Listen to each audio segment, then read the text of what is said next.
গীতাৰ অধ্যায় 18 শ্লোক নম্বৰ 62 ভগৱানে স্বয়ং কৈ আছে যে অৰ্জুন সেই পৰমেশ্বৰৰ শৰণলৈ যোৱা যাৰ কৃপাত পৰম শান্তি আৰু শাশ্বত স্থান অৰ্থাৎ সতলোক প্ৰাপ্ত হ'ব। সেই পৰমেশ্বৰ কোন হয়, ক'ত আছে, কেনেকুৱা জানিবৰ কাৰণে নিশ্চয় শুনক জগতগুৰু তত্ত্বদৰ্শী সন্ত ৰামপাল দেৱ মহাৰাজৰ অমৃত বচন সৰ্বপবিত্ৰ ধৰ্ম পবিত্ৰ শাস্ত্ৰৰ আধাৰত। এনেকুৱা লোকত বাস কৰি আছো য'ত ভৰি থোৱাৰ লগে লগে পাপ আৰম্ভ হৈ যায়। আৰু যদি কবিৰ পৰমেশ্বৰৰ সৎ সাধনা আপোনালোকৰ লগত নাই, তেন্তে আপোনালোকে বেদ অনুসৰি ওম নামৰ জপ অথবা ব্ৰহ্মলৈকে সাধনা বা অন্য দেৱৰ সাধনা কৰে, তেনেহ'লে আপোনালোকৰ সেই প্ৰাৰব্ধৰ পাপ নাশ নহয় আৰু প্ৰতিদিনে কৰি থকা পাপো দুয়োটাই ডিপজিট হৈ থাকে। আৰু কবিৰ পৰমেশ্বৰৰ সৎ সাধনা কৰিলে সেই পৰমাত্মাই আমাৰ ঘোৰ পাপো নাশ কৰি দিয়ে। এয়া আৰু এক উদাহৰণ দিওঁ, পুণ্যাত্মাসকল, ইমান ভাল বতৰ, এই বসন্ত ঋতু, আৰু মিঠা মিঠা মৃদু মৃদু ঠাণ্ডা।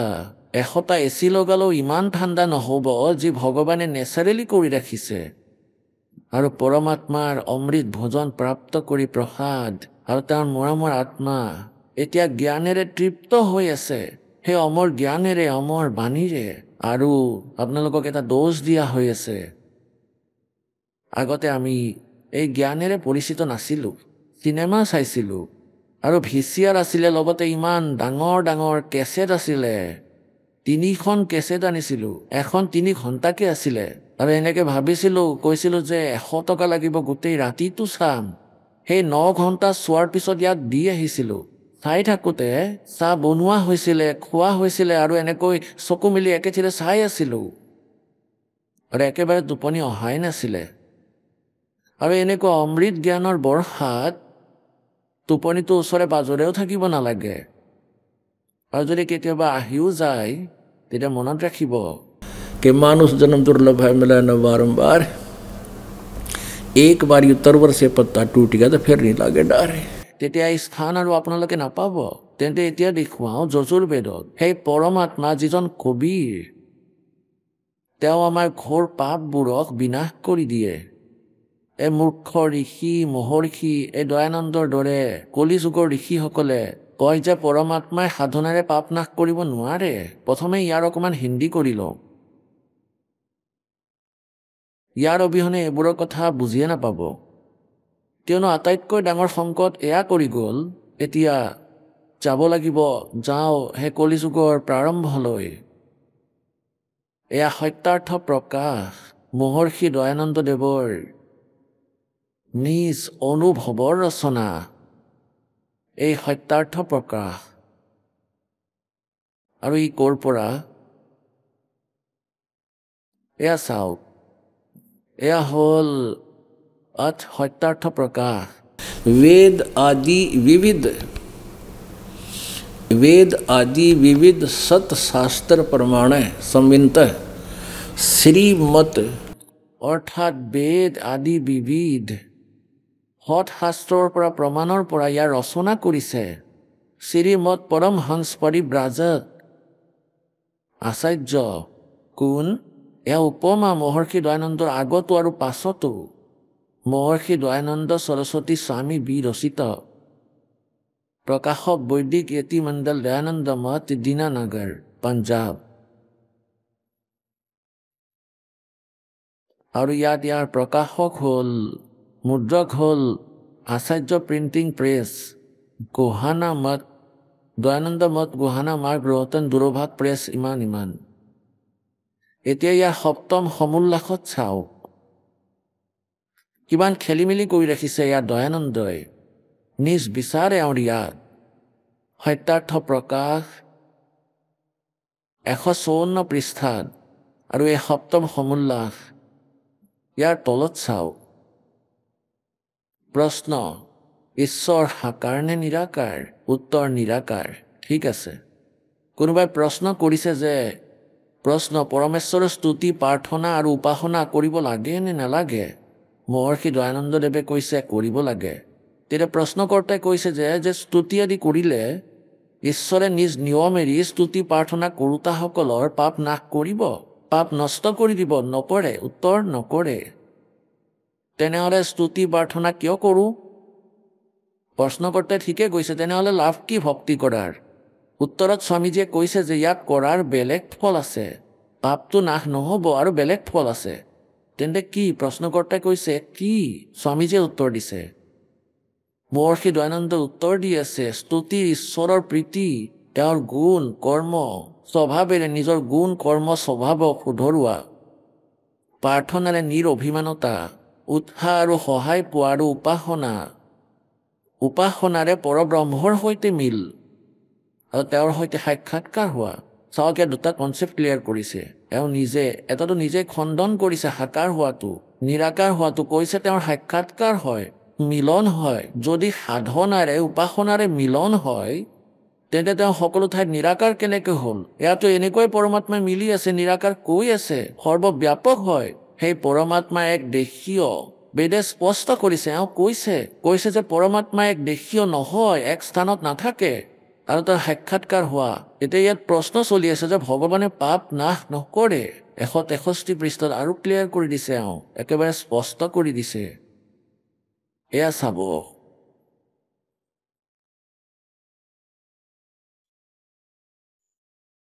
এয়া সপ্তম সমুল্লাস, পৃষ্ঠা 163, তললৈ আহক। প্ৰশ্ন, ঈশ্বৰে নিজৰ ভক্তৰ পাপ ক্ষমা কৰে নে নকৰে? স্বামীদেৱৰ উত্তৰ নকৰে। কাৰণ যিয়ে পাপ ক্ষমা কৰে তেন্তে তেওঁৰ ন্যায় নষ্ট হ'ব আৰু সকলো মনুষ্য মহাপাপী হৈ যাব, কাৰণ তেওঁলোকে পাপ কৰাত উৎসাহিত আৰু নিৰ্ভয় হ'ব। যেনেকৈ কোনো ৰজাই অপৰাধীৰ পাপ ক্ষমা কৰিলে তেতিয়া তেওঁ অধিক অপৰাধ কৰিব ধৰিব, আৰু যিজনে অপৰাধ নকৰে তেওঁ অপৰাধ কৰিবলৈ ভয় নকৰিব। সেয়েহে সকলো কৰ্মৰ যথাযথ ফল দিয়া ঈশ্বৰৰ কাম ক্ষমা কৰাটো নহয়। আৰে বাহ, ফচি গ'ল এতিয়া পুণ্যাত্মাসকল। বেদ যি আছে, স্বামীদেৱে স্বয়ং কৈছে যিবোৰ বেদ আছে এইসমূহ সৎবিদ্যাৰ পুস্তক হয়। বেদসমূহ সমস্ত সৎবিদ্যাৰ পুস্তক হয়। যে ইয়াতে বেদত যি লিখা আছে সকলোবোৰ সত্য হয়, আৰু ইয়াত বেদত পৰমেশ্বৰৰ গুণ লিখা আছে। যেনেকৈ কোনো ঠাইত চাবোনৰ গুণ লিখা থাকে, গুণত লিখা থাকে যে চাবোনে মলি নাশ কৰি দিয়ে, ইয়াক উলিয়াই দিয়ে, শেষ কৰি দিয়ে। আৰু কোনোবাই নকল চাবোন সদায় প্ৰয়োগ কৰিছে আৰু বিক্ৰী কৰিছে, শিল পাথৰক চাবোন আকাৰত বনাই থৈছে আৰু বৰ্ড লগাই থৈছে, পাইকাৰী বিক্ৰেতা চাবোন। তাক কোনোবাই সোধে যে চাবোনে কাপোৰৰ মলি নাশ কৰিবনে, মলি বাহিৰ হ'বনে? আৰু উত্তৰ পায় সেই বিক্ৰেতাৰ পৰা যে নাই, চাবোন লগালে কাপোৰৰ মলি চাফ নহয়। তেতিয়া স্বাভাৱিকভাৱে প্ৰশ্নকৰ্তাই ক'ব, তেনেহ'লে চাবোন কিয় লগাওঁ? তেতিয়া উত্তৰ পাব তেওঁ সেই মদাহীৰ পৰা। মদাহীয়ে এনেকুৱাই কথা ক'ব। তাৰ পৰা উত্তৰ পায় যে চাবোন লগোৱাৰ পৰা আৰু বেলেগ লাভ আছে। প্ৰশ্নকৰ্তাই সোধে, ভাই কি লাভ আছে সেয়াও কোৱা। যে চাবোনেৰে কাপোৰ মজবুত হয়, পাপ মলি চাফা নহয়। তেন্তে এই ষ্টেটমেণ্ট আপুনি ভাল পাব। এটা চিম্পল এক্সাম্পল হয় এয়া। এতিয়া কোনো এজনে ডাঙৰ বৈদ্যৰ বৰ্ড এখন লগাই থৈছে, ডাক্তৰৰ, আৰু তেওঁক কোনোবাই প্ৰশ্ন কৰে যে ঔষধ খালে ৰোগ নাশ হ'বনে, কম হ'বনে, ৰোগ নিৰাময় হ'বনে? আৰু উত্তৰ দিয়ে সেই নকল বৈদ্যই যে নাই, এই দৰৱ ঔষধেৰে ৰোগ নাশ নহ'ব। তেন্তে কিয় খাব এই ঔষধ? উত্তৰ, ইয়াৰ পৰা বেলেগ লাভ হয়। কি? যে পালোৱান হৈ যাব। আৰে মৃত্যুৰ নিকটলৈ গৈ আছো আৰু কয় যে পালোৱান হৈ যাব। সেয়েহে এওঁলোকৰ ওচৰত নকল বস্তু আছে গোটেই। এওঁ ডাক্তৰ বৈদ্য নহয় যিয়ে এনেকুৱা ষ্টেটমেণ্ট দিয়ে। তেন্তে এনেকুৱা এই স্থিতি এই নকল মহৰ্ষি দয়ানন্দদেৱৰ অজ্ঞানতাৰ থিয়ৰীৰ যে পৰমাত্মাই উপাসকৰ সাধনাৰে নিজৰ ভগতৰ পাপ ক্ষমা নকৰে। আৰু বেদত ভগৱানৰ গুণ এয়া চাওক, বেদে ইয়াত মিছা সিদ্ধ কৰি আছে এই নকল মহৰ্ষি, যাক এওঁ সত্য মানে। মহৰ্ষি দয়ানন্দ সৰস্বতী। এয়াই সেই প্ৰকাশক। ইয়াৰ প্ৰকাশক হ'ল সাৰ্বদেশিক আৰ্য প্ৰতিনিধি সভা 2/5 মহৰ্ষি দয়ানন্দ ভৱন, ৰামলীলা মৈদান, নতুন দিল্লীৰ পৰা। আৰু এয়া মহৰ্ষি দয়ানন্দদেৱে ইয়াৰ অনুবাদ কৰিছে। মুদ্ৰক হ'ল prince offset printers, 1510 পটৌদি house, Daryaganj, নতুন দিল্লীৰ পৰা। ইয়াৰ 8ম অধ্যায়ৰ 13 নম্বৰ শ্লোকত, এয়া 8ম অধ্যায় আৰু ইয়াৰ 13 নম্বৰ শ্লোক, ইয়াত মন্ত্ৰ কোৱা অথবা শ্লোক কোৱা। इसमें संस्कृत है देव कर्तस्य एनस्य अवजनमसि, मनुष्य कर्तस्य एनस्य अवजनमसि, पितर कर्तस्य एनस्य अवजनमसि, आत्म कर्तस्य एनस्य अवजनमसि, एनस्य एनस्य एनस्य एनस्य अवजनमसि। ओहो, एनस्य মানে ঘোৰ পাপকো নাশ কৰোতা। এয়া 241 আমি পঢ়ি আছোঁ। 241, এয়া 241 পৃষ্ঠা, 8ম অধ্যায়ৰ আৰু মন্ত্ৰ নম্বৰ 13। আৰু ইয়াত এতিয়া আমি ইয়াৰ 242 এওঁৰে অনুবাদ পঢ়োঁ, মহৰ্ষি দয়ানন্দৰ 242। হে সকলোৰে উপকাৰ কৰোতা মিত্ৰ আপুনি। আৰু এতিয়া ইয়াতো খেলি মেলি কৰি যায়, যেনেকৈ হে সকলোৰে উপকাৰ কৰোতা মিত্ৰ, ইয়াত যেতিয়া ইয়াত পঢ়িছিলে তেতিয়া এয়া ভাবিছিলে ইয়াততো মিত্ৰৰ বিষয়ে কৈছে, ভগৱানৰ বিষয়ে নহয়। এওঁ জানি বুজি মিত্ৰ লিখিছে, নহ'লে পৰমেশ্বৰ লিখিলে হয়। কাৰণ এওঁৰে শব্দত, দয়ানন্দ দেৱৰে শব্দৰ সত্যাৰ্থ প্ৰকাশ দেখাওঁ। এয়া চাওক, এয়া আকৌ সেই সত্যাৰ্থ প্ৰকাশ। আৰু ইয়াৰ প্ৰথমে সমোল্লাসত আৰু 18 পৃষ্ঠাত, এয়া চাওক, প্ৰথম সমোল্লাস আৰু পৃষ্ঠা নম্বৰ 18ৰ সত্যাৰ্থ প্ৰকাশে যিয়ে সকলোকে স্নেহ কৰে আৰু সকলোকে প্ৰীতি কৰাৰ যোগ্য, সেই পৰমেশ্বৰ সকলোৰে প্ৰকৃত মিত্ৰ। ইয়াৰ পৰা পৰমেশ্বৰৰ নাম মিত্ৰ। এয়াই আমাৰ ইয়াৰ পৰা ইমানেই ল'বলগীয়া আছিলে। এতিয়া চাওক, এই যজুৰ্বেদ 8ম অধ্যায়, সেই যজুৰ্বেদ 8ম অধ্যায়, যজুৰ্বেদ 242 পৃষ্ঠাত দয়ানন্দ দেৱৰ অনুবাদ। সেই সকলোৰে উপকাৰ কৰোতা পৰমেশ্বৰ আপুনি। এতিয়া ইয়াত আমি পৰমেশ্বৰ বুলি কওঁ, মিত্ৰৰ স্থানত তেওঁৰে শব্দ। আপুনি দান দিওঁতাৰ, এনেস্য মানে অপৰাধ, অপৰাধ কোৱা অথবা পাপ কোৱা। এখেতে স্বয়ং এনেস্য মানে পাপ অৰ্থ লিখিছে। সেয়ে সকলোৰে উপকাৰ কৰোতা মিত্ৰ, অৰ্থাৎ পৰমেশ্বৰ আপুনি দান দিওঁতাৰ, অপৰাধৰ, পাপৰ, অৱজন্ম মানে বিনাশ কৰোতা, ক্ষমা কৰোতা, সমাপ্ত কৰোতা, মুক্ত কৰোতা। সাধাৰণ মনুষ্যই কৰা, এনেস্য মানে অপৰাধৰ, পাপৰ বিনাশ কৰোতা। পিতাই কৰা, বিৰোধ আচৰণ নহয়, এনেস্য মানে পাপৰ। পিতাই কৰক অথবা পুত্ৰই পাপ, আৰু ভক্তি কৰিব তেওঁৰো পাপ নাশ হ'ব। ভাল প্ৰকাৰ না হৰণ কৰোতা মানে নাশ কৰোতা হয়। আত্মকৰ্তস্য মানে নিজে কৰা, এনেস্য মানে পাপৰ। আপুনি দূৰ কৰোতা, মুক্তি দিওঁতা, ক্ষমা কৰোতা। এনেস্য এনেস্য অধৰ্মৰ অধৰ্ম, অধৰ্মৰ অধৰ্ম অৰ্থাৎ ঘোৰ অপৰাধৰো আপুনি নাশ কৰোতা। জানি বুজি মই যিয়ে ধৰ্ম অধৰ্ম আচৰণ কৰোঁ বা কৰিছিলোঁ, অজ্ঞানে যিবোৰ আচৰণ কৰোঁ বা কৰিছিলোঁ, সেই সকলো এনেস্য মানে পাপৰ, দুষ্ট আচৰণ নহয়, পাপৰ। আপুনি দূৰ, অব্যজনম মানে নাশ কৰোতা, অব্যজনম মানে বিনাশ কৰোতা হয়। পুণ্যাত্মাসকল, এই কনচেপ্ট ক্লিয়াৰ হৈ গ'ল যে কবিৰ পৰমেশ্বৰ, তেওঁ পূৰ্ণ পৰমাত্মা, তেওঁ নাম কবিৰ দেৱ, আৰু তেওঁ সৎলোকত থাকে। আৰু অকণমান বাকী থাকি গ'ল, কাৰণ প্ৰত্যেক সৎসংগত নতুন নতুন ভগত আহে, আৰু তেওঁ তৃতীয় মুক্তিধাম, হৃদধাম, সত্যধাম, অবিনাশী লোকত থাকে। আৰু তেওঁৱেই আমাৰ পাপ ঘোৰ পাপ নাশ কৰিব পাৰে, আন কোনো প্ৰভুৱে কৰিব নোৱাৰে। অন্যইতো যেনেকুৱা কৰ্ম কৰিছে তেনেকুৱাই ফল দিব। গতিকে তাতে আমি কেতিয়াও সুখী হ'বই নোৱাৰো, কাৰণ ইয়াত পাপ বেছি হয়, পুণ্য কম। আৰু যি সাধনা আপোনালোকে কৰে বেদ বিধি ত্যাগ কৰি শাস্ত্ৰৰ বিৰুদ্ধে কৰে, এইবোৰে লাভ নিদিয়ে। আৰু কিছু অলপ দেখাও ঋগ্বেদ মণ্ডল নম্বৰ 9 সূক্ত নম্বৰ 96। এতিয়া চাওক ঋগ্বেদ মণ্ডল নম্বৰ 9 সূক্ত নম্বৰ 96। এয়া সেই আৰ্য প্ৰতিনিধি সভাৰ দ্বাৰা প্ৰকাশিত।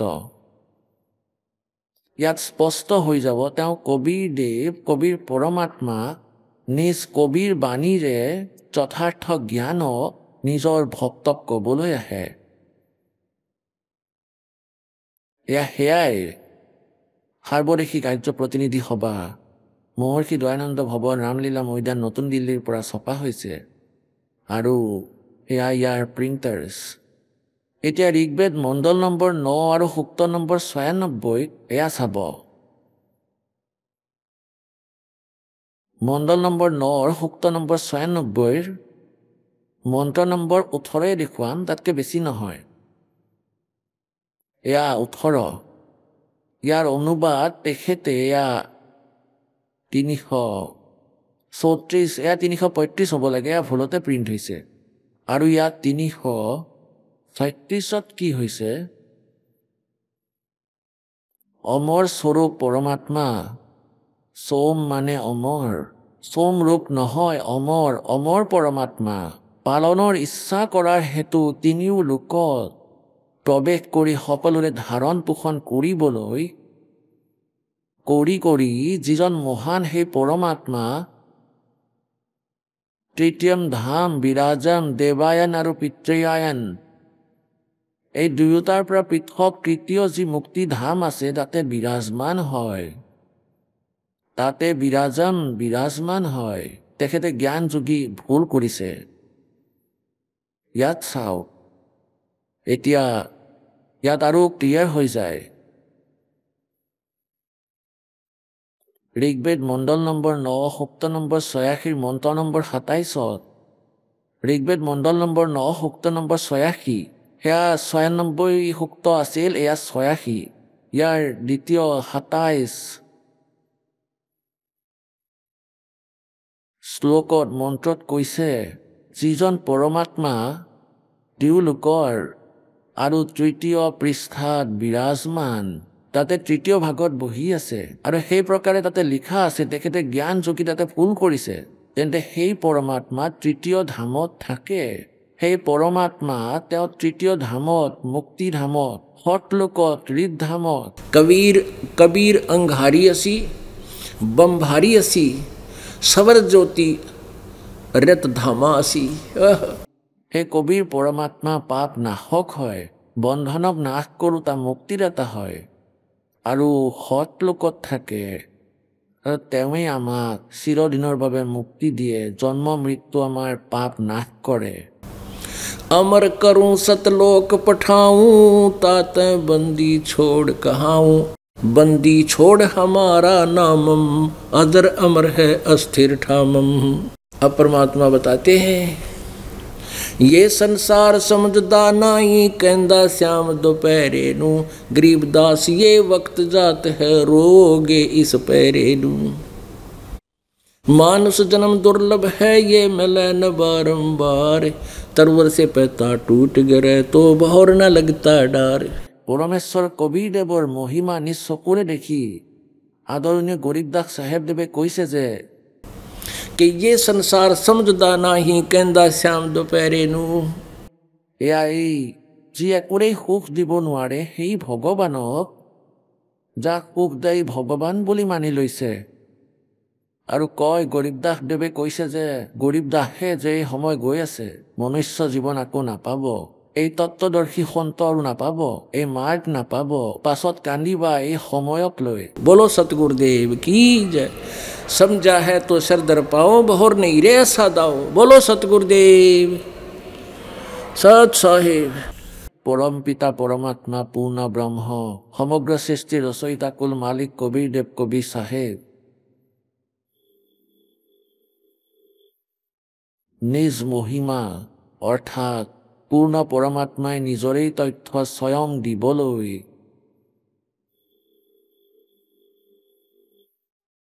নিজৰ নিজ স্থান সৎলোকৰ পৰা গতি কৰি এই কালৰ লোকলৈ আহে। ইয়াত সেইসকল ভাল আত্মাক সৎ আত্মাক যিয়ে পৰমাত্মাক বিচাৰে, যিসকল দৃঢ় হয়, সেই মহাপুৰুষৰ সৈতে পৰমাত্মাই আহি সাক্ষাৎ কৰে। তেওঁলোকক পাছত যথাৰ্থ জ্ঞানেৰে পৰিচিত কৰে, নিজৰ যথাৰ্থ স্থান সৎলোক সেই সনাতন পৰম ধামৰ দৰ্শন কৰায়। ইয়াৰ পাছত সেই মৰমৰ আত্মাই সেই পৰমেশ্বৰৰ চকুৰে দেখা যথাৰ্থ বৰ্ণন নিজ অমৃতবাণীত লিপিবদ্ধ কৰে।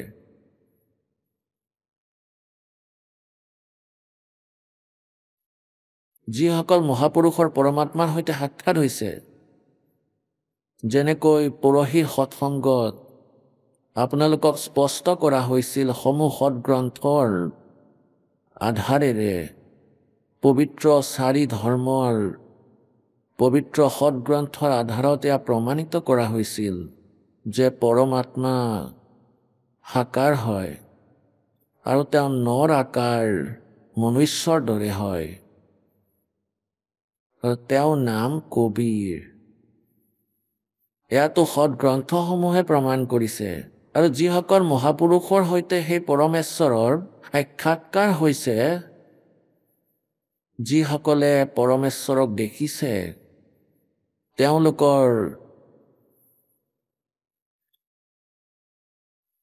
তেওঁলোকৰ মাজৰ কিছু মহাপুৰুষৰ তথ্য আপোনালোকক কওঁ। যিসকলে পৰমাত্মাক পাইছে, যিসকলৰ পৰমাত্মাৰ প্ৰাপ্তি হৈছে, সস্খণ্ড সৎলোক দেখিছে আৰু তাৰ যি যথাৰ্থ বৰ্ণন তেওঁলোকে নিজৰ অমৃতবাণীত লিপিবদ্ধ কৰিছে, পুণ্যাত্মাসকল, পবিত্ৰ বেদ বুজাটো কোনো কঠিন কাম নহয়। কঠিনতা আমাৰ বাবে এয়া আছিল যে এয়া সংস্কৃতত লিপিবদ্ধ আছিলে, এয়া সংস্কৃত ভাষাত লিখা আছিলে আৰু সংস্কৃত ভাষাত জনাৰ কেৱল এটাই বৰ্ণ আছিলে, এটাই বৰ্গ আছিল, ব্ৰাহ্মণ বৰ্গ। আৰু বেলেগ কোনেও সংস্কৃত পঢ়াৰ অধিকাৰী নাছিলে।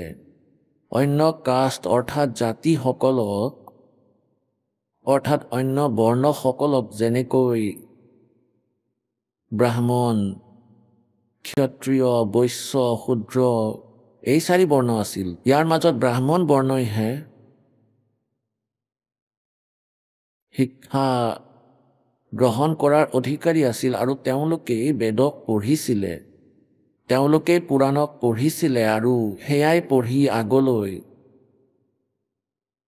আমাক অনুবাদ কৰি নিজৰ নিজৰ লোকেল লেংগুৱেজত, স্থানীয় ভাষাত সেই জ্ঞান দিছিলে। তেন্তে তেওঁলোকৰ সংস্কৃত জনাৰ কাৰণে, সংস্কৃত ভাষাৰ জ্ঞান থকাৰ কাৰণে প্ৰত্যেক ব্যক্তিয়ে এয়া মানি লৈছিলে যে এই ব্ৰাহ্মণ, ঋষি কোৱা, ব্ৰাহ্মণ কোৱা, গুৰু কোৱা, তেওঁলোক বহুত ডাঙৰ বিদ্বান আছিলে। এওঁলোকে কাশী বিদ্যাপীঠত পঢ়ি আহিছে, এওঁলোকে সৎ গ্ৰন্থবোৰক বহু ভালদৰে বুজিছে। আৰু যিজনে এয়া আমাক আমাৰ ভাষাত কৈ আছে আৰু এয়াও কৈ আছে যে এই প্ৰমাণেই বেদ, গীতা আৰু পুৰাণত আছে, গতিকে আমি তেওঁলোকৰ বক্তব্য, সেই মিছা বক্তব্য সত্য বুলি মানিছো। আৰু সেই মিছাক শুনি শুনি আমাৰ কাণ কলা হৈ গৈছে, 1000 বৰ্ষ পাৰ হৈ গ'ল আৰু সেইবোৰ লোক বেদেই শুনি আহিছো। যি লোক বেদত কি কোৱা আছিলে যে ব্ৰহ্মা, বিষ্ণু, মহেশ অবিনাশী হয়, অজৰ অমৰ হয়, সৰ্বেশ্বৰ হয়, মহেশ্বৰ হয়, এওঁলোকৰ কোনো জনক নাই, এওঁলোকৰ কোনো মাতা পিতা নাই। এওঁলোক স্বয়ম্ভূ হয়, সৰ্বেশ্বৰ হয়, সকলো ব্ৰহ্মাণ্ডৰ ৰচয়িতা হয়। গতিকে আমি সকলোৱে এজনৰ পৰা শুনিলোঁ, দুজনৰ পৰা শুনিলোঁ, 9 জনৰ পৰা শুনিলোঁ, 100 জনৰ পৰা শুনিলোঁ, হাজাৰৰ পৰা লাখৰ পৰা শুনিলোঁ, আৰু এইটোৱে শুনিলোঁ। আৰু কৈছে যে পুৰাণত এনেকুৱা লিখা আছে, দেৱী পুৰাণত এনেকুৱা লিখা আছে, আৰু কৈছিলে সংস্কৃত, পঢ়িছিলে সংস্কৃত, পীঠ হৈছিলে আৰু অনুবাদ কৰিছিল নিজৰ স্থানীয় ভাষাত। সংস্কৃত ভাষাক কেৱল জানিলেই, সংস্কৃত ভাষাৰ কেৱল জ্ঞান হ'লেই আধ্যাত্মিক জ্ঞান বুজি পাব নোৱাৰি। যজুৰ্বেদ অধ্যায় নম্বৰ 40 শ্লোক নম্বৰ 10 পৰা 13 লৈকে এয়া স্পষ্ট কৰা আছে যে কোনোৱেতো পৰমাত্মাক সাকাৰ বুলি কয় যে তেওঁ জন্ম লয়, উৎপন্ন হয়, আৰু কোনোৱে কয় তেওঁ উৎপন্ন নহয়, তেওঁ নিৰাকাৰ। আৰু যদি কোনোবাৰ এটা ভাষাৰ আখৰৰ জ্ঞান হৈ যায় তেন্তে তেওঁক বিদ্বান বুলি কয়, আৰু যাৰ আখৰৰ জ্ঞান নাই তেওঁক অবিদ্বান বুলি কোৱা হয়।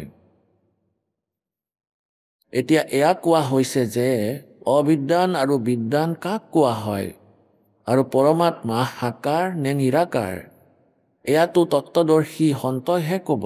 তেওঁক সোধা।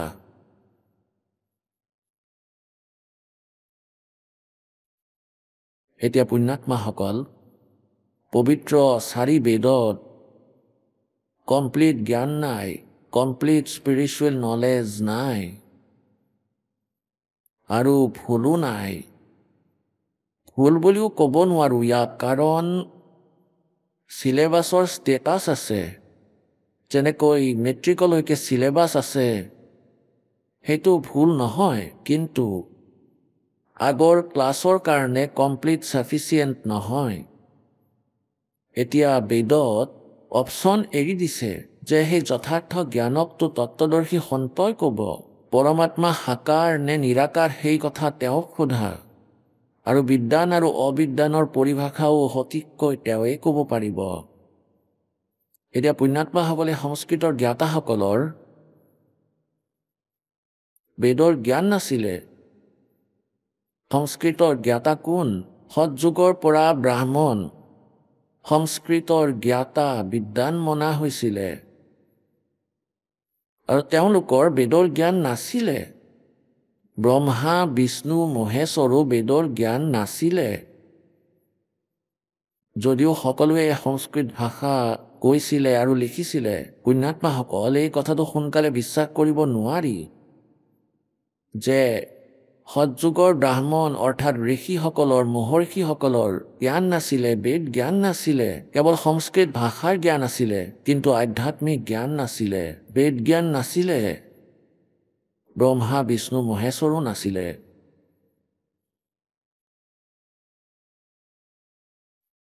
এতিয়া কথা ইয়াতে আবদ্ধ হৈ যায়। যদি আজিৰ পৰা 600 বৰ্ষ আগতে কোনো মানুহে এই কথাটো কয় যিটো এই দাসে কৈ আছে, তেন্তে কোনেও সপোনতো স্বীকাৰ নকৰিলে হয় যে কোৱাজনে সঁচা কৈ আছে। আৰু পুণ্যাত্মাসকল, পৰমেশ্বৰে 600 বছৰ আগতে এয়াই আহি কৈছিলে যে ব্ৰহ্মা, বিষ্ণু, মহেশ নাশবান হয়, অবিনাশী নহয়, আৰু এওঁলোক পূজাৰ যোগ্য নহয়। এওঁলোকৰ পূজাৰ দ্বাৰা পূৰ্ণ মুক্তি হ'ব নোৱাৰে। ব্ৰহ্মা, বিষ্ণুৰ পূজাৰে কিছু সিদ্ধি আহি যাব পাৰে, আকৌ বিষ্ণু লোক প্ৰাপ্ত হৈ যায়। বিষ্ণু লোকত নিজৰ পুণ্য সমাপ্ত কৰি পুনৰ আকৌ পৃথিৱীত জন্ম মৃত্যু হয়। এনেকৈ শিৱৰ পূজাৰে শিৱলোক প্ৰাপ্ত হয়। তাৰ পৰা পুণ্য সমাপ্ত হোৱাৰ লগে লগে পৃথিৱী লোকত জন্ম মৃত্যুত আকৌ সেই প্ৰচিডিউৰ আৰম্ভ হৈ যায়। ব্ৰহ্মাদেৱৰ পূজাৰে ব্ৰহ্মালোক প্ৰাপ্ত হয়, আৰু ব্ৰহ্মাৰ দ্বীপৰ পৰা নিজৰ পুণ্য সমাপ্ত কৰি আকৌ উভতি আহে। ব্ৰহ্মৰ সাধনাৰে ওম নামৰ জপেৰে আৰু ব্ৰহ্ম সাধনাৰে ব্ৰহ্মলোক প্ৰাপ্ত হয় আৰু তাতে নিজৰ পুণ্য শেষ কৰি প্ৰাণী আকৌ উভতি আহে। ব্ৰহ্মা বিষ্ণু মহেশো নাশবান হয়, এওঁলোকৰ জন্ম আৰু মৃত্যু হয়। এই কথা আজিৰ পৰা 600 বছৰ আগতে পৰমেশ্বৰে কবীৰদেৱে আহি কৈছিলে নিজৰ চিম্পল লেংগুৱেজত। সেইকাৰণে কৈছিল যে সেই কবিৰ বাণী যাতে জনসাধাৰণে বুজিব পাৰে। আগলৈ অহা সময়ত মালিকে গম পাইছিলে যে শিক্ষিত প্ৰজন্ম আৰম্ভ হ'ব আৰু সেই সময়ত মোৰ বাণী মোৰ মৰমৰ আত্মাসকলে পঢ়িব আৰু সেই সৎগ্ৰন্থৰে মিলন মোৰ দাহে কৰিব। তেতিয়া নিজে নিজেই বুজি পাব, যদি আজিৰ পৰা প্ৰায় 600 বছৰ আগতে যেতিয়া পৰমেশ্বৰ কবীৰদেৱ সৎলোকৰ পৰা আহিলে, সেই তৃতীয় মুক্তিধামৰ পৰা গতি কৰি এই পৃথিৱী লোকলৈ আহিছিলে এটা শিশু ৰূপ ধাৰণ কৰি, তেন্তে তেওঁ সেই সময়ত লীলাময় এটা জীৱন পূৰ্ণ কৰিছিলে আমাক এটা উদাহৰণ দিবলৈ যে তুমি এনেকৈ থাকিবা, তেতিয়া চাবা মই কি কৰোঁ তোমালোকৰ বাবে। গতিকে পৰমাত্মাই আহি সেই জ্ঞানৰ কথা কৈছিলে চন 1398 পৰা চন 1518লৈকে 120 বৰ্ষ পৰমেশ্বৰ ইয়াত পৃথিৱীত থাকিলে এজন জনসাধাৰণৰ দৰে ভূমিকা কৰি, এজন কবিৰ ভূমিকাত, এজন তত্ত্বদৰ্শী সন্তৰ ভূমিকাত তেওঁ পৰমাত্মা সশৰীৰে আহিছিলে আৰু সশৰীৰে গুচি গৈছিলে। যিজনে শিপিনীৰ ভূমিকা কৰিছিলে, যাক ধানৱ বুলি কোৱা হয়। গতিকে সেই চন 1398 পৰা 1518লৈকে 120 বৰ্ষৰ যি সময় আছিল, আৰু সেই সময়ত এইটো ক'বা যে ব্ৰহ্মা বিষ্ণু মহেশ নাশবান হয়, তেওঁলোকৰ মাতা পিতা আছে, দুৰ্গা এওঁলোকৰ মাতা হয়, জ্যোতি নিৰঞ্জন তেওঁলোকৰ পিতা হয়, তেওঁ নাশবান হয়, তেওঁলোকৰ পূজাৰে মুক্তি নহয়। গতিকে পুণ্যাত্মাসকল স্বাভাৱিক আছিলে পৰমেশ্বৰৰ বাণীত অবিশ্বাস হোৱাটো, কাৰণ এই মিছলীয়া ব্যক্তিসকলে, এই অবিদ্বানসকলে আমাক ভুল জ্ঞান, শাস্ত্ৰ বিৰোধী জ্ঞান শুনাই ৰাখিছিলে, লোকবেদ শুনাই ৰাখিছিলে। এতিয়া পৰমেশ্বৰে ক'লে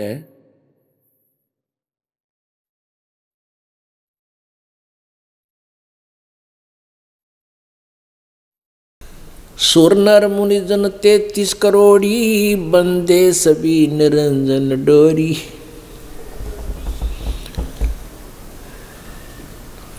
पीर पैगंबर कुतुब ओलिया सुरनर मुनिजन ज्ञानी, एत्या को तोरा ना पाया ये जमके बंधे प्राणी।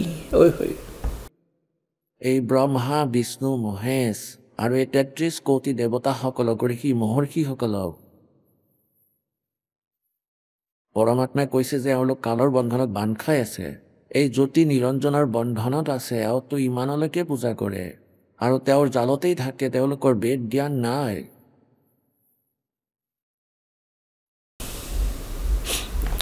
गुरु बिन काहू न पाया ज्ञाना, जो थोथा बुस छड़े किसाना। गुरु बिन वेद पढ़े जो प्राणी, समझे न सार रहे अज्ञानी। गुरु बिन काहू न पाया ज्ञाना, जो थोथा बुस छड़े किसाना। मूड किसाना बुधिया কৃষকে পতান নাজাৰে, কিন্তু মূৰ্খ ব্যক্তিয়ে পতান মাৰি তাৰ পৰা কি পাব? একো নাপায়। যেনে ধান মাৰিলে, জাৰিলে আৰু পতান পেলাই থৈছে, আৰু কোনোবাই ইয়াক উঠাই কোবাই আছে, জাৰি আছিলে, লাঠি লৈ কোবাব ধৰিলে, তেন্তে ইয়াৰ পৰা কি পাব? একোৱে নাপাব। তেন্তে এনেকৈয়ে বেদ জ্ঞান নহ'লে এই ব্ৰহ্মা বিষ্ণু মহেশ আৰু সত্যযুগৰ ঋষি মহৰ্ষি, সত্যযুগৰ ব্ৰাহ্মণ আৰু আজিৰ দিনৰ ব্ৰাহ্মণসকলৰ উল্লেখেহে এই কথাটো এৰি দিয়া, কোৱা হয় এৰি দিয়া কথা। তেন্তে তেওঁলোকৰো জ্ঞান নাছিলে, তেওঁলোকো মূৰ্খই আছিলে। क्योंकि गुरु बिन काहू न पाया ज्ञान, जो थोथा बुस छड़े किसाना। गुरु बिन वेद पढ़े जो प्राणी, समझे न सार रहे अज्ञानी। এতিয়া পুণ্যাত্মাসকল, পৰমাত্মাই ঢোল কোবাই 600 বছৰ আগতে এই জ্ঞান দিছিলে, কিন্তু এই নপদ ঋষি মহৰ্ষিসকলে, গুৰুসকলে, মণ্ডলেশ্বৰ আচাৰ্যসকলে, এই দুষ্ট আত্মাসকলে এই সত্য জ্ঞানক আমালৈ আহিবলৈ দিয়া নাছিলে, কাৰণ এওঁলোক কালৰ এজেণ্ট। তেওঁলোকে মিছগাইড কৰি থাকে। এতিয়াও কয় ৰামপালে মিছা কৈ আছে, য'ত মই প্ৰত্যক্ষ দেখুৱাই আছোঁ। আৰু তেওঁলোকৰে পুস্তক দেখুওৱা কালৰ দূতৰ যে তোমালোকে এনেকুৱা ভুল জ্ঞান প্ৰচাৰ কৰি আছা, সহজ সৰল আত্মাসকলৰ জীৱনৰ লগত খেলি আছা। এতিয়াও তেওঁলোকে কয় যে মিছা কৈ আছে, চকুৰে চাই। তেওঁলোকৰে পুস্তকক পঢ়ি শুনাই আছোঁ। আকৌ পিছত এই টিভি চেনেলবোৰক ধমক দিয়ে, যদি তেওঁৰ প্ৰচাৰ কৰা তেন্তে আমি প্ৰগ্ৰেম বন্ধ কৰাই দিম। এতিয়া চেনেলৰ মানুহসকলে খাই বৈ জীৱন নিৰ্বাহ কৰি আছে। এওঁলোকৰ জনতাক উদ্ধাৰত কোনো লেনদেন নাই। যিজন ব্যক্তিয়ে মায়ালৈকে সীমিত আছে, তেওঁ কাৰোৰে ভাল কৰিব নোৱাৰে। লাগে তেওঁ সন্ত হওক, লাগিলে কোনো ৰাজনেতা হওক, লাগিলে কোনো প্ৰচাৰ প্ৰসাৰৰ যিকোনো সাধন হওক, যেতিয়ালৈকে আমি ভগৱানৰ পৰা ভয় নাখাওঁ, নিজৰ পৰমাৰ্থত নেলাগিব, তেতিয়ালৈকে প্ৰাণীয়ে কাৰো ভাল কৰিব নোৱাৰে, স্বাৰ্থৰ কথাহে ভাবে। কিন্তু এতিয়া সময় আহি গৈছে। আমাৰ লগত বহুত পদ্ধতি আছে। পৰমাত্মাই দিছে টেকনিক, আধুনিক টেকনিক। ইয়াৰ মাধ্যমেৰে এই ৰহস্য ভেদ হ'ব। আমাৰ সন্তানসকলে কি কৰে, ইয়াত এটা চিপ ভৰোৱা হয়, আৰু যি সৎসংগ তেওঁলোকে বিচাৰিছে, এখন চিপত 48 ঘণ্টাৰ আহি যায়। ভিডিঅ' ফিল্মো আহি যায় 40 ঘণ্টাৰ, আৰু তেওঁলোকে সেইটো ইয়াৰ পৰা ভৰাই লৈ যায়, DVD লৈ যায়। একেবাৰে সস্তা দামতে দি দিওঁ আমি। আৰু যি সন্তই 50-50ৰ দিয়ে, ইয়াত আমি 15 টকাৰে CD দিওঁ, DVD 20 টকাৰ, য'ত বহুত দীঘল সৎসংগ আহি যায়। আৰু সেইটো অতি কঠিন, সেইকাৰণে দি দিওঁ যে কোনোবাই ক'ৰবাত উঠাই লৈ যায় আৰু তাতে ভৰাই ল'লে ৰাগিনী। তেন্তে সেই প্ৰকাৰে এতিয়া কি কৰে আমাৰ সন্তানসকলে, এজন ফৌজী আহিলে ছুটীত, আৰু আহিয়ে তেওঁ নাম ল'লে, চিধা ইয়ালৈ আহিলে। তেওঁ ক'লে যে আপোনাৰ এজন ভগতক লগ পালোঁ ট্ৰেইনত, তেওঁৰ পৰা চৰ্চা হ'ল। তেতিয়া তেওঁ যি জ্ঞানৰ বিষয়ে কৈ আছিল, তেতিয়া মই কৈছিলোঁ, ভাই ইয়াৰ কিবা প্ৰমাণ আছে নেকি? তেওঁ নিজৰ চিপ ওলাই মোক দি দিলে, ক'লে যে লোৱা তুমি, ইয়াক চাই লোৱা। আৰু কোনো পইচা লোৱা নাই, 200, 250, 300 টকাৰ হ'ব। সেই চিপ মোক দি দিলে। এটাতো ইয়াৰ পৰা ইমান মোৰ ওপৰত ভাল প্ৰভাৱ পৰিলে যে এই মানুহজনৰনো কি স্বাৰ্থ আছে, ফ্ৰীতে চিপ দি দিলে। তেতিয়া তেওঁক মই মোৰ চিপখন দি দিলোঁ, ক'লোঁ যে আপুনি এইখন লৈ যাওক। তেতিয়া তেওঁ ক'লে নালাগে, এইখনত তুমি গান ভৰাই ৰাখিছা, ইয়াত মই ভগৱানৰ বাণী ভৰাব নোৱাৰিম। বাৰু মই ইয়াক সলনিও কৰি ল'ব পাৰিলোঁ হয়, কিন্তু নলওঁ, পইচাও নল'লে। তেতিয়া তেওঁ ক'লে যে মোৰ এই কথাটো আৰু জনাৰ ইচ্ছা কৰিলোঁ, আৰু মোৰ লগত 22 ঘণ্টা আছিল যাত্ৰাৰ বাবে। মই তাৰ পৰা লৈ তালৈকে সেই চিপখন চলালোঁ। আকৌ মোৰ লগত 2টা বেটাৰী আছিলে, চাৰ্জ মানে 2টা ৰাখিছিলোঁ। যাত্ৰাত মই গম পাইছিলোঁ যে কাৰোবাক ফোন কৰিবলগীয়া হয়, গতিকে 2টা বেটাৰী চাৰ্জত ৰাখিছিলোঁ। গতিকে মই কেইবা ঘণ্টা সৎসংগ শুনিলোঁ। মোৰতো আত্মা একেবাৰে আকৰ্ষিত হৈ গ'লোঁ, প্ৰত্যক্ষ চাই। আকৌ নিজৰ ইউনিটলৈ গ'লোঁ। ইউনিটৰ পৰা পাৰ্মিশ্যন লৈ এই সৎগ্ৰন্থ মই আকৌ ছুটীলৈ বাহিৰলৈ গ'লোঁ, তাৰ পৰা আনিলোঁ। এই সৎগ্ৰন্থ নিজ চকুৰে চাই, পুৰাণ বেদতো নাপালোঁ মই, আৰু গীতাও চালোঁ। তেনেকৈ ক'লে যে মই সেইদিনাই ছুটী পায়ে চিধা ইয়ালৈ আহিলোঁ, আৰু নাম লৈ যাম। গতিকে পুণ্যাত্মাসকল, এই চেনেলে নচলালেও আমাৰ চেনেল চলি পৰিব। আণ্ডাৰগ্ৰাউণ্ড হয়, চাব তেতিয়া কি হ'ব।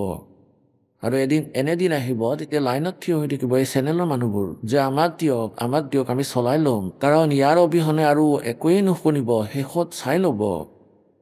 এয়া এনেকুৱা জ্ঞান যে মানুহে সকলো কাম এৰি চাবলৈ বহি যাব, আৰু অপেক্ষা কৰিব সেই প্ৰগ্ৰেম কেতিয়া আহিব, কোন সময়ত। এই আত্মাৰ খাদ্য আৰু জনতাৰ সমাজৰ পৰিৱৰ্তন আৰু আত্মাৰ উদ্ধাৰ এই জ্ঞানেৰেই হ'ব। যেনেকৈ 600 বছৰ আগতে পৰমেশ্বৰৰ লগত এই নকল সন্ত ঋষি মহৰ্ষিসকলে অজ্ঞানী কালৰ দূতসকলে অত্যাচাৰ কৰিছিলে, জনতাক ভ্ৰমিত কৰিছিলে। কবিৰ মিছলীয়া হয়, কপটী হয়, এওঁ অশিক্ষিত হয়, এওঁ সংস্কৃত ভাষা নাজানে, তেওঁ মিছা কৈ আছে। গতিকে জনতাও অশিক্ষিত আছিলে। তেতিয়া তেওঁলোকৰ কাম সিদ্ধ হৈছিলে। এতিয়া তেওঁলোকৰ কাম সিদ্ধ নহয়। এতিয়াও তেওঁলোকে চেষ্টা কৰিছে, পৰঠা কাণ্ড কৰিলে। এইটোৱেই কাৰণ আছিল। মিছলীয়া কপট বুলি ক'লে ৰজা আৰু প্ৰজাক ভ্ৰমিত কৰিলে আৰু সকলোৱে এনেকুৱা মিছা অভিযোগ খবৰ কাগজত আৱৰ্জনা ভৰাই দিলে।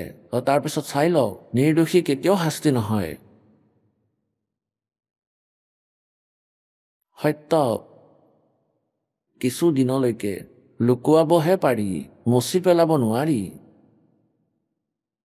আজি এই গোটেই সংসাৰৰ সন্মুখত হ'ব আৰু ধিক্কাৰ জনাব জনতাই সেই দুষ্ট মানুহক, যিয়ে পৰমাত্মাৰ পৰা জনতাক দূৰ কৰি পেলাইছে।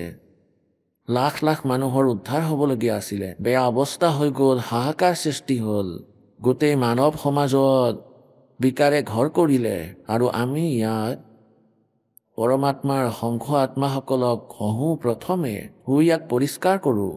যেনেকৈ খেতি চহাওঁ বীজ পোতাৰ আগতে, আৰু কোনো বিশেষ বস্তু পদাৰ্থ যদি ঢালিবলগীয়া হয় তেন্তে সেই পাত্ৰটো খুব ঘঁহা হয়, নহ'লে পদাৰ্থটো বেয়া হৈ যাব। গতিকে ইয়াত বিড়ি, মদ, মাংস, তম্বাকু আৰু কোনো প্ৰকাৰৰ যৌতুক, অনৰ্থক কথা, গান, চিনেমা, ফিল্ম, এই আৱৰ্জনা চাব নালাগে। এই খেল চাব নালাগে আপোনালোকে এতিয়া। কাৰণ যেতিয়া আমি সাধু হৈ যাম, সন্ত হৈ যাম, যেতিয়া আমি গম পাই যাম যে কি দেখিলোঁ, ইয়াত চাবলগীয়া কিবা আছে জানো, এই যে তাছ খেল, লোৱা, মাৰা বেগম, আৰু কোনো লেনদেন নাই, কিয়নো মনত কেৱল অনৰ্থক কথা লাগে গোটেই দিন, ৰাতিপুৱাৰ পৰা আবেলিলৈকে। এতিয়া কোনে চাব? আৰু এইদৰে এই মেচ, ক্ৰিকেটৰ মেচ 3 দিন চকুৰে চাই বহি থাকোঁ, কি লাভ আছে ইয়াৰ পৰা? নিজ ভক্তি কৰা, মালিকক স্মৰণ কৰা। তেওঁলোকে খেলি আছে আৰু আমি চাইছোঁ। মই লাড্ডু খাই আছোঁ আৰু আপোনালোকে চাই আছে, দুটা খাই পেলালে। তোমালোকে কি পালা সৰল মানুহবোৰ? গতিকে এই বালক বুদ্ধিৰ পৰা আমি অলপ আঁতৰি চলিব লাগিব।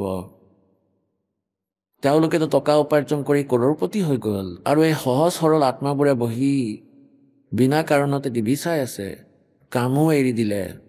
গতিকে এই গোটেই বেমাৰবোৰ এই আধুনিক উপকৰণৰ দুপয়োগৰ বাবে হৈছে। এই ফিল্ম আদিবোৰে আৱৰ্জনা ভৰাই দিলে, গোটেই উল্টা পুল্টা। কোনোজনে বিবাহ দেখুৱালে ছোৱালীৰ, এডভাৰটাইজমেণ্ট কৰে এনেকুৱা ঘোঁৰাত আৰু এনেকুৱা ডিজে। সেই বেমাৰ গোটেই সমাজত বিয়পাই দিছে আৰু আমি ইয়াৰ পৰা ওলোটাকৈ চলিম। ভক্তি তেতিয়াহে চলিব।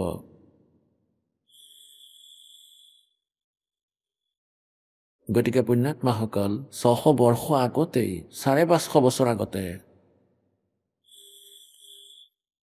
পৰমাত্মাই এয়াই কৈছিলে, मेरे साधो भाई मन सब जग भूला पाया। मेरे साधो भाई सब जग भूला पाया। इसी भूल में ब्रह्मा भूला जिसने वेद सरसाया। वेद पढ़े वो पंडित भूला, वो मर्म भेद न पाया। मेरे साधो भाई सब जग भूला पाया। इसी भूल में विष्णु भूला जिन वैष्णो धर्म चलाया। तीर्थ व्रत का बांध महात्म बहुविध जीव भरमाया। मेरे साधो भाई सब जग भूला पाया। इसी भूल में शंकर भूला जिन भिक्षुक पंथ चलाया।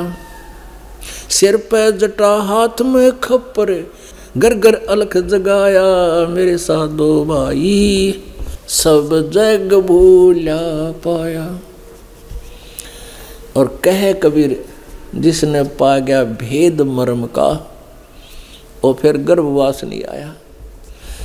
अब दिखाते हैं कि स्वर्णर मुनिजन 33 करोड़ी ये बंदे सभी निरंजन डोरी पीर पैगंबर कुतुब ओलिया स्वर्णर मुनिजन ज्ञानी एत्याकू तो ना पाया ये काल के बंधे प्राणी এতিয়া দেখুৱাই আছো না ব্ৰহ্মাৰ জ্ঞান আছিলে বেদৰ বিষয়ে না বিষ্ণুৰ আছিলে আৰু শিৱটো এওঁলোকতকৈ সৰু আছিলে এই শিৱৰো জ্ঞান নাছিলে এয়া চাওক সৰু মানে এজত সৰু ডাঙৰ ব্ৰহ্মা হয় মাজত বিষ্ণু আৰু সৰু ভাই তেওঁলোকৰ শিৱ হয় আৰু এই বেদৰ জ্ঞান এওঁলোকে ব্ৰহ্মাৰ পৰাই প্ৰাপ্ত কৰিছে এয়া হয় শ্ৰীমদ দেৱী ভাগৱত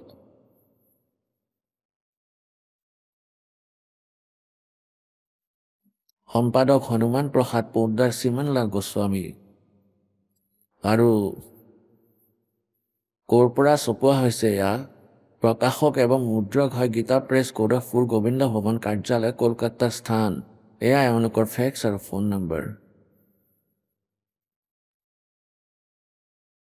প্ৰথমতেতো ইয়াৰ 123 পৃষ্ঠা দেখুৱাই আছো আহক আমি এতিয়া সেই শ্ৰদ্ধালুসকলৰ অনুভৱবোৰ জানো যিসকলে জগতগুৰু তত্ত্বদৰ্শী সন্ত ৰামপাল দেৱ মহাৰাজৰ পৰা দীক্ষা প্ৰাপ্ত কৰিছে তথা তেওঁৱে কোৱা ভক্তি মাৰ্গ এওঁলোকে অৱলম্বন কৰি আছে স্যাৰ নমস্কাৰ নমস্কাৰ স্যাৰ কি নাম আপোনাৰ বালগোবিন্দ কুমাৰ ক'ৰ পৰা আহিছে আপুনি ৰামগড় ঝাৰখণ্ডৰ পৰা সন্ত ৰামপালদেৱ মহাৰাজৰ পৰা নাম দীক্ষা কেতিয়া ল'লে আপুনি মই সন্ত ৰামপালদেৱ মহাৰাজৰ শৰণলৈ 30 জানুৱাৰী 2016 আহিছিলোঁ সন্ত ৰামপালদেৱ মহাৰাজৰ পৰা নাম দীক্ষা লোৱাৰ আগত আপুনি কি ভক্তি সাধনা কৰিছিল মই স্যাৰ শিৱদেৱৰ দৃঢ় ভক্ত আছিলোঁ যি নেকি আজি শিৱদেৱৰ এয়া কৰিবলৈ ডাঙৰ মন্দিৰ নিৰ্মাণ কৰাই আছিলে পূৰ্বপুৰুষসকলে সেয়া আধা কৰা আছিল আজি মই কেইদিনমান আগতে সেয়া এৰি দিলোঁ সকলো জগতৰ মানুহে মোৰ গাঁৱৰ মানুহে দুখিব ধৰিলে ক'লে যে এয়া কি তুমি আধা মন্দিৰ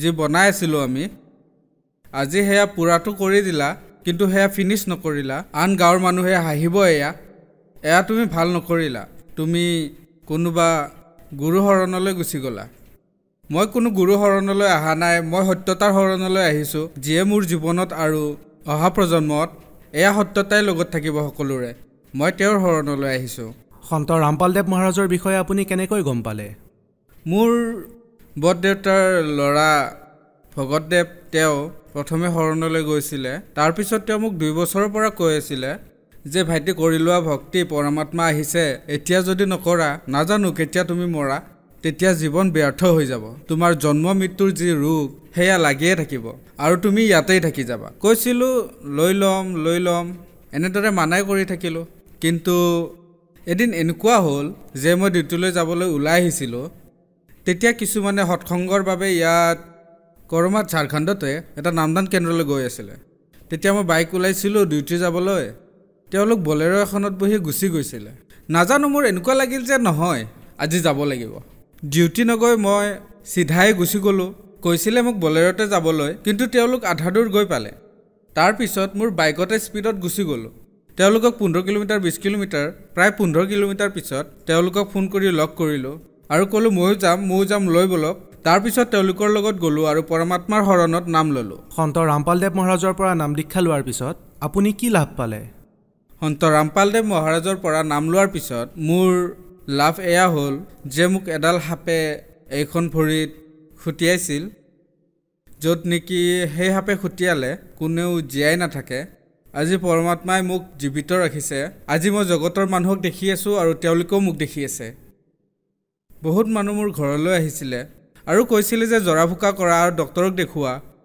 তেতিয়া এজন ভগতদেৱ আছে মোৰ লগৰ ৰিমছ হস্পিটেল যিখন ঝাৰখণ্ডৰ চৰকাৰী হস্পিটেল তাত থাকে মই সুধিলোঁ কি কৰোঁ তেওঁ ক'লে যে নহয় একো নহয় তোমাৰ সন্ত ৰামপালদেৱ মহাৰাজৰ শৰণত যোন থাকে তেওঁতো কেতিয়াও ইয়াৰ বাবে পৃথিৱী সাক্ষী যে তেওঁৰ ভকতসকলৰ লগত একো বেয়া হোৱা নাই যি হৈছে ভালেই হৈছে যেতিয়া তেওঁ ক'লে মোৰ বিশ্বাস হৈ গ'ল যে নহয় সন্ত ৰামপালদেৱ মহাৰাজৰ ভক্তিত যদি শক্তি আছে তেন্তে মই জীয়াই থাকিম নহ'লে নাথাকোঁ মোৰ মা দেউতাই কৈছিলে যে নহয় ডক্তৰক দেখুৱাব লাগিব তালৈ যোৱা মই ক'লোঁ একো নকৰোঁ যি কৰিব পৰমাত্মাই কৰিব আজি মই আপোনাৰ সন্মুখতেই আছোঁ আৰু পৃথিৱীবাসীৰ সন্মুখত আছোঁ। আৰু কি লাভ পালে ছাৰ? ছাৰ, এবাৰ মোৰ সন্তানটোৰ সি প্ৰায় 3 বছৰীয়া, সি এবাৰ বিল্ডিঙৰ ছাদৰ পৰা পৰি গৈছিলে, য'ত তলৰ মজিয়াখন চিমেণ্টৰ আছিলে, য'ত সি মূৰ পেলাই পৰিছিলে। আৰু তেতিয়া মই তাৰ মূৰটো এনেকৈ চালোঁ আৰু তেতিয়া তাৰ মূৰত গাঁত গাঁত হৈ তেজ জমা হৈ গৈছিলে। কিন্তু আজি সন্ত ৰামপালদেৱ মহাৰাজৰ শৰণত থকাৰ বাবে মোৰ সন্তানৰ একোৱেই হোৱা নাই। সি একেবাৰে সুস্থ আৰু ভালকৈ আছে। সি ভালদৰে পঢ়া শুনাও কৰি আছে আৰু একেবাৰে সুস্থ। আৰু এবাৰ এনেকুৱা হ'ল যে মই গাড়ী চলাই থাকোঁতে হঠাতে পাছৰ চকাটো ফুটি গ'ল আৰু মই গমেই নাপালোঁ কি হৈছিলে। এডাল পোল আছিলে, মই ভাবিলোঁ গাড়ীৰ ইঞ্জিনটো গৈ পোলতেই খুন্দা খাব। কিন্তু এনেকুৱা হ'ল যে চিধি পোলৰ ফালে গৈ আছিলোঁ আৰু মাত্ৰ 10 খোজ আছিল আৰু গতিবেগ 60। কিন্তু গাড়ীখন উঠি গুচি গ'ল বাওঁফালে আৰু গাড়ীখন এনেকুৱা হৈ যায়, না গাড়ীখনৰ কিবা ক্ষতি হয় না কাৰোবাৰ কিবা ক্ষতি হয়। গাড়ীখন আগৰ দৰেই থাকে। আজি ময়ো সুৰক্ষিত হৈ আছোঁ আৰু 5জন ভকত মোৰ গাড়ীত আছিলে। গাড়ীখনত প্ৰায় 3 টনৰ লোড আছিলে। সেইবোৰো ঠিকে আছে, সকলোবোৰ ঠিকে আছে, ময়ো ঠিকে আছোঁ। গাড়ীখনৰো একো নহ'ল, মোৰো একো নহ'ল। সন্ত ৰামপালদেৱ মহাৰাজৰ শৰণলৈ গ'লে জগতেই জানে আৰু সকলো ভক্তই এই কথা কৈছেও, পৰমাত্মাৰ ভক্তিতেই এই শক্তি আছে যিয়ে এইবোৰ কৰিব পাৰে, অন্যথা আনে নোৱাৰে।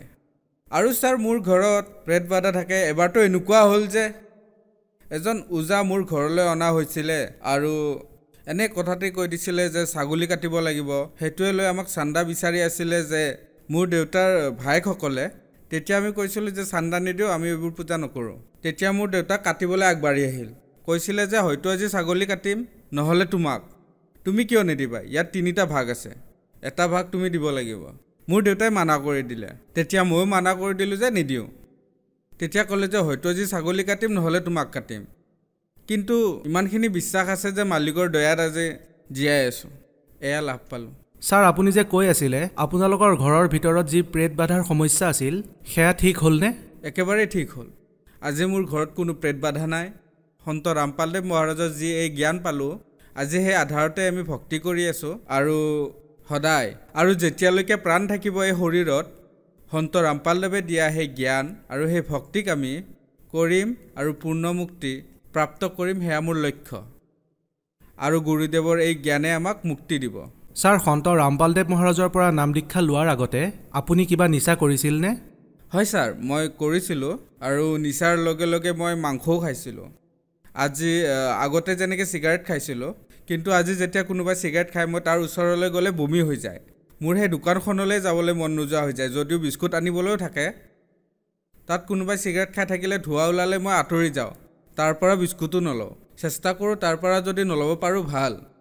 আৰু ইমান মাংস খাইছিলোঁ যে বজাৰে বজাৰে ঘূৰি ফুৰি যিয়ে মাংস বেচে তেওঁলোকে সেয়া বিচাৰি বিচাৰি আনি খাইছিলোঁ। আজি এনেকুৱা লাগে মই বহুত ভুল কাম কৰিছিলোঁ, যেন মোতকৈ বেছি তুচ্ছ আৰু কোনো নাই। গতিকে সেইবাবে মই বিচাৰোঁ পৰমাত্মা সন্ত ৰামপালদেৱ মহাৰাজৰ যি ভক্তি, এই ভক্তিত এয়া আছে, না নিজে কষ্টত থাকিবা না আন কাৰোবাক কষ্ট দিব পাৰিবা। গতিকে সন্ত ৰামপালদেৱ মহাৰাজৰ জ্ঞানত এয়া আছে আৰু সন্ত ৰামপালদেৱ মহাৰাজে কয় তেওঁৰ জ্ঞানত এয়াও আছে আৰু পূৰ্ণ পৰমাত্মাৰো এয়া লিখা বিধান আছে যে য'ত পৰমাত্মাৰ সন্তান সকলো, গতিকে সেই জন্তু, পশু পক্ষী, কীট পতংগ অথবা মানুহ কোনোতো বেলেগ নহ'ল। এয়া সকলো মোৰ ভাই বন্ধু। যদি কাৰোবাক আমি কষ্ট দিওঁ তেতিয়া পৰমাত্মাৰ বিধান আছে যে আমিও কষ্ট পাম। ছাৰ, সন্ত ৰামপালদেৱ মহাৰাজৰ পৰা নাম দীক্ষা লোৱাৰ পিছত আপুনি আৰু কি লাভ পালে? আৰু ছাৰ, মই লাভ পালোঁ যে আধ্যাত্মিক জ্ঞান যি মই পালোঁ আজি সেয়া আটাইতকৈ বেলেগ। আৰু মই এই কথা সকলোতে কওঁ যে এই জ্ঞান সৰ্বোচ্চ হয়। মই মোৰ সকলো যিসকল সম্বন্ধীয় আৰু যি বন্ধু আছে তেওঁলোকক কওঁ যে ব'লা, সন্ত ৰামপালদেৱ মহাৰাজে এনেকুৱা জ্ঞান কৈ আছে যি জগতে জানিব লাগে আৰু ক'বলগীয়া। গতিকে তেওঁৰ ভক্তি কৰা আৰু নিজেও যোৱা পূৰ্ণ পৰমাত্মাৰ শৰণলৈ আৰু সমগ্ৰ পৰিয়ালক, সম্পৰ্কীয়সকলক কোৱা যে ভক্তিবিধি শাস্ত্ৰ অনুকূল এয়াহে আৰু এয়াই কৰিব লাগে। ছাৰ, আপোনালোকে ঝাৰখণ্ডত থাকে আৰু সন্ত ৰামপালদেৱ মহাৰাজৰ সৈতে জড়িতও। গতিকে আপুনি নাভাবেনে আন সন্তৰ পৰাও আপুনি নাম দীক্ষা ল'ব পাৰিলে হয়, ইমান দূৰৰ পৰা আহি সন্ত ৰামপালদেৱ মহাৰাজৰ সৈতে জড়িত হোৱাতকৈ? ছাৰ, সন্ত ৰামপালদেৱ মহাৰাজৰ ওচৰলৈ যোৱাৰ যি কথা, আমি যে যাওঁ দিল্লী, হাৰিয়ানা অথবা আন ঠাইত, যোৱাৰ কথাটো বাৰু পিছত হ'ব। প্ৰথমতেতো সন্ত ৰামপালদেৱ মহাৰাজ মোৰ হৃদয়ত আছে।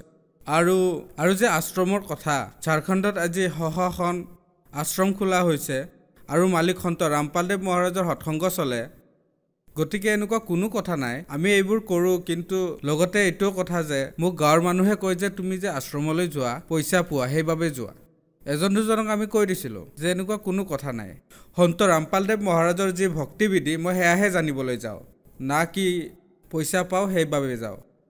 পইচা আমি দিহে যাব লাগে, কাৰণ যিকোনো জ্ঞান, ধৰক আমি যদি কোনো স্কুলত যাওঁ, আপুনি পইচা দিহে স্কুল গৈ পাব, তেতিয়াহে জ্ঞান পাব। তাৰ মানে সন্ত ৰামপালদেৱ মহাৰাজৰ আশ্ৰমত নাম দিয়াৰ নামত পইচা লোৱা হয়, অথবা আন কিবা বেলেগ ফিজ লোৱা হয় আশ্ৰমত? খোৱাৰ কথাটো বাদ দিয়ক।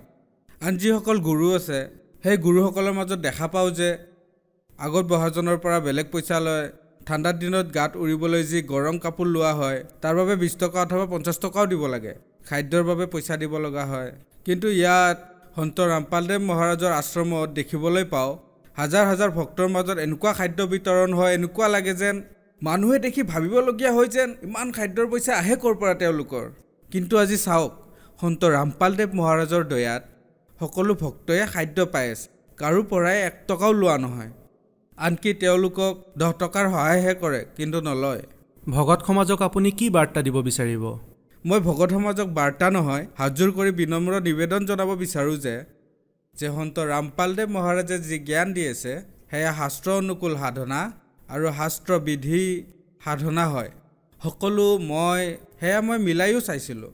ভাগৱত গীতা যি বেলেগকৈ পোৱা হয় সেয়াও চাইছিলোঁ। আৰু সন্ত ৰামপালদেৱ মহাৰাজে লিখা যি গীতা তোমাৰ জ্ঞান অমৃত অথবা আন কোনো, সেয়া মই উলিয়াই চালোঁ, একেই লিখা আছে। কিন্তু তাৰ যি অৰ্থ মই শ্লোক মিলাই চালোঁ, যি ভগৱত গীতাত লিখা আছে সেয়া শ্লোক ইয়াতো লিখা আছে। তাৰ অৰ্থ যেতিয়া চালোঁ তেতিয়াহে গম পালোঁ। সেই অৰ্থৰ পৰা এতিয়াহে মই বুজি পালোঁ গীতাৰ যি অৰ্থ সেয়া এয়াহে, এয়া নহয়। মই এই পাৰ্থক্য পালোঁ। আপুনি কেনেকৈ গম পালে যে কোনটো শব্দাৰ্থ শুদ্ধ হয়? ছাৰ, যি শব্দ অৰ্থ পোৱা যায় তাৰ পৰা আপুনি গম পাব। এয়া চিম্পলি কোনোবাই যদি পঢ়েও তেন্তে সি শব্দাৰ্থৰে হিন্দীৰ পৰা ইংলিছৰ, ঠিক তেনেদৰে সংস্কৃতৰ পৰা হিন্দীটো পায়। এয়াতো সকলোৱে আজিকালি 10th ক্লাছ পঢ়িলেও শব্দাৰ্থৰ বিষয়ে গম পাই যায়। আজিকালিতো মানুহে ট্ৰান্সলেট কৰি ল'ব পাৰে শব্দাৰ্থ গম পালে। ময়ো তেনেদৰে মিলাই চালোঁ আৰু সঁচাকৈ সেয়া ঠিকেই। সন্ত ৰামপালদেৱ মহাৰাজে তেন্তে শুদ্ধ অৰ্থ কয়? নিশ্চয়, সন্ত ৰামপালদেৱ মহাৰাজে সঁচা অৰ্থ কৈ আছে আৰু জগতকো কৈ দিছে যে এয়া শুদ্ধ। আৰু যেতিয়া মানুহে এই জ্ঞানক বুজি আগুৱাই আহিব ধৰিছে, মোৰ আৰু লাগিল যে নহয়, এয়াই শুদ্ধ। এজন মানুহ মূৰ্খ হ'ব পাৰে, 4জন মূৰ্খ হ'ব পাৰে, হাজাৰ হাজাৰজন আছে। এজন ডক্টৰক দেখিলোঁ, MBBS ডক্টৰ, তেওঁ ৰামপালদেৱ মহাৰাজৰ শৰণত আছে। এজন ইঞ্জিনিয়াৰো আছে। এনে অহা নাইতো। মই চাইছোঁ সংস্কৃতৰ যি এয়া গ্ৰেজুৱেশ্যন কৰিছে সংস্কৃতত, তেওঁকো চাইছোঁ। এজনে MA কৰিছে, তেওঁ কৈছে তেওঁতো সংস্কৃতত MA কৰিছে। ঠিক আছে, মই অশিক্ষিত অথবা আন কোনো, সেইজনটো অশিক্ষিত নহয়। ঠিক আছে, তেওঁক পইচা দিছে, কিন্তু এজনকহে দিব, হাজাৰজন মানুহকতো দিব নোৱাৰে। গতিকে এই কথা। যিসকলে সন্ত ৰামপালদেৱ মহাৰাজৰ সৈতে জড়িত হ'ব বিচাৰে, কেনেকৈ জড়িত হ'ব পাৰিব? সন্ত ৰামপালদেৱ মহাৰাজৰ সৈতে জড়িত হ'বলৈ ছ'চিয়েল মিডিয়াৰ যি চেনেল আছে, ইউটিউব আছে, ফেচবুক আছে অথবা টুইটাৰ আছে, যিকোনো ঠাইতে চাই। আৰু টিভিত যি বিভিন্ন চেনেলত সৎসংগ আহে তাৰ তলত হালধীয়া শাৰী এটা থাকে, তাত নম্বৰ থাকে। ইয়াৰ পৰা আপোনাৰ ওচৰত যি চেণ্টাৰ আছে আপুনি ফোন কৰি গম লওক, আপোনাক তৎক্ষণাতে ঠিকনাটো দিয়া হ'ব। আপুনি তালৈকে গৈ নাম দীক্ষা ল'ব পাৰে, ভক্তি কৰিব পাৰে। বহুত ধন্যবাদ। সচ্চাহে।